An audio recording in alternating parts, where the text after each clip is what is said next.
প্রকৃতিতে এসেছে হেমন্তকাল।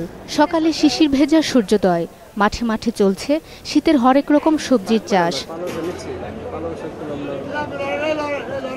বাজারে এসেছে শীতের প্রথম সবজি, দামও চড়া। সিম কেজি ১৬০ টাকা, ফুলকপি ছোট পিস ৪০ টাকা, মূলা ৪০ টাকা, বেগুন ৬০ টাকা।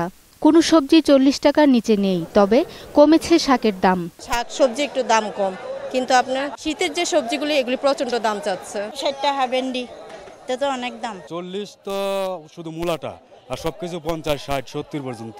শীতের পুরো আমেজ শুরু হলেই দাম কমবে বলে মনে করছেন দোকানিরা। দাম তো অনেক ঠিক আছে, কিন্তু নতুন সবজি এখন কাস্টমারে যে নিব বেশি, দুটা নিতে কপি কেন একটা, সিম যারা নিতে 1 কেজি আর না আধা কেজি। এই মাস শীত আইতেছে, মনে হয় আর ২-১ সপ্তাহ যাইবো, তারপরে মনে হয় একটু কম। এদিকে মাছের বাজার অস্থির বলে অভিযোগ ক্রেতাদের। সরপুটির দাম মনে করেন ২২০ টাকা, সাবিলার দাম মনে করেন ২৫০ টাকা, এটা ১৮০, বাইলে হয়েছে আপনার ৪০০ টাকা। মাঝারি সাইজের যে চিংড়ি এটা নিল আপনার ৭০০ টাকা করে, অন্য সময় এগুলি ৫০০, ৫৫০, বড় জোর ৬০০ হয়।